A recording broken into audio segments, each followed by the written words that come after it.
Hello and welcome to the 9th annual online ADHD Awareness Expo. My name is Eric Tivers, and in just a moment, I'm going to talk to you about a very important topic.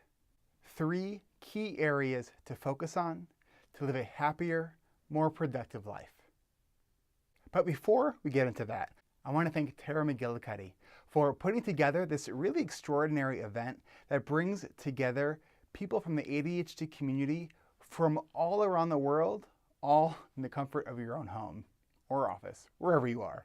And if you haven't done so already, go sign up and get your free virtual goodie bag, which has all these cool gifts and surprises from the sponsors and speakers. My name is Eric Tivers.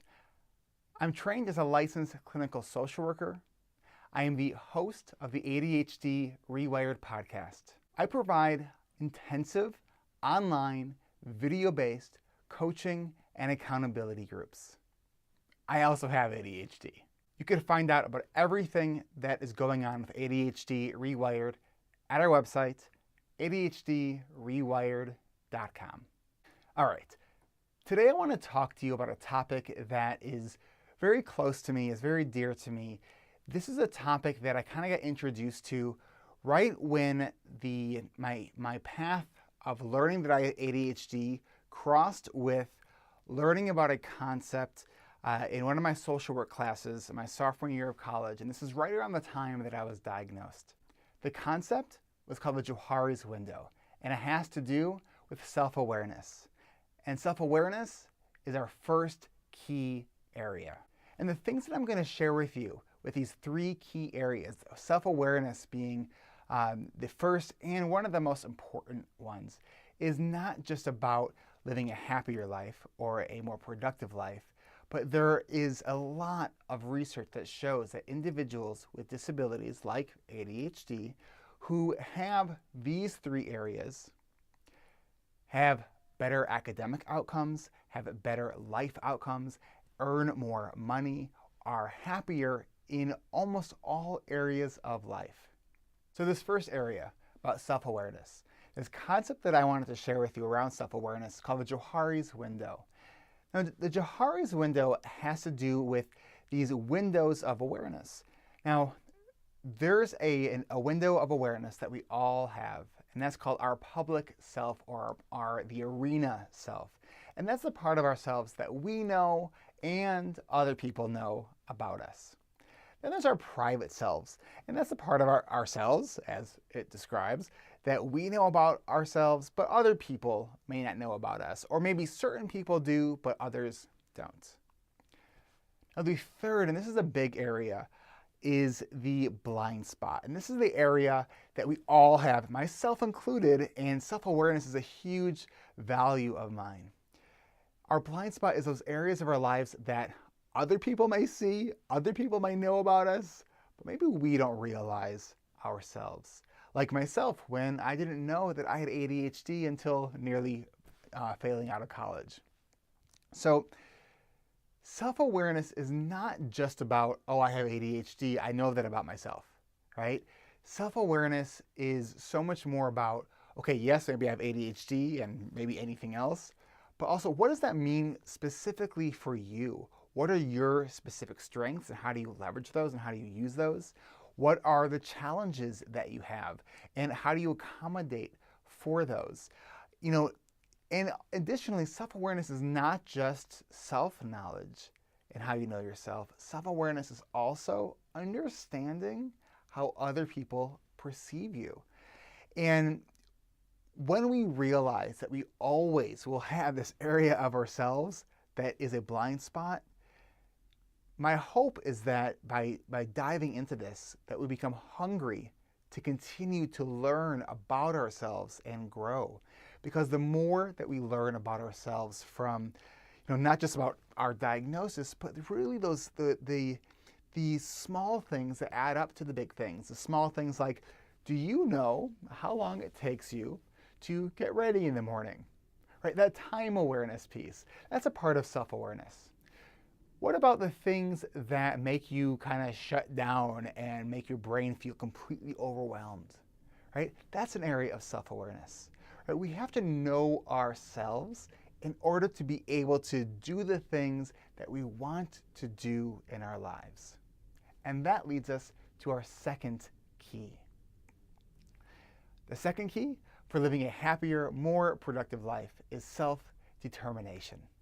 So what is self-determination? Self-determination it's a lot of things actually. It has to do with goal setting.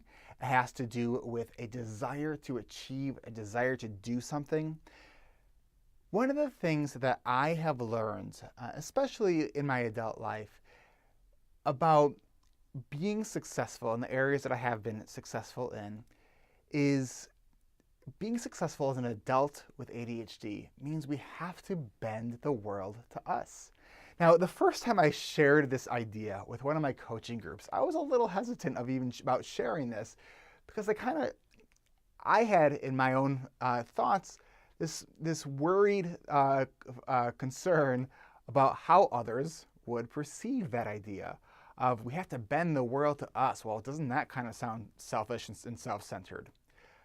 But not really, because if we think about this, if we have that awareness that, like, for example, I'm really bad at returning phone calls.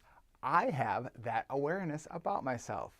So if you ever call my phone, I have on my voicemail, my message says, please don't leave me a message, but go to my website and schedule a call. So it's this self-awareness. I know that I'm not good at returning phone calls, but I also know that I'm good when things are on my calendar. So I'm using that self-determination to create a workaround that works for me. Self-determination can also mean how you set goals and the way you set up your life. So this idea of bending the world to us because, look, the world isn't going to bend the other way. We're not using ADHD as an excuse. We are diving into understanding ADHD so we can develop the workarounds that are truly going to help us be more successful in our endeavors.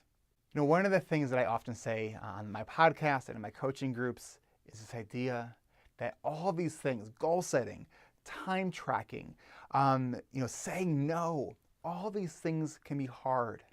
But one of the things that I have learned, and I believe with all my heart, is that we can do hard things. And sometimes doing hard things means we need to ask for help. And that's the third key for living a more productive and happier life, is self-advocacy. Self-advocacy is speaking up for what you need. It's sharing your intentions with others and speaking up for those things that you need. Self-advocacy is not saying yes just because you think that's what people want you to say.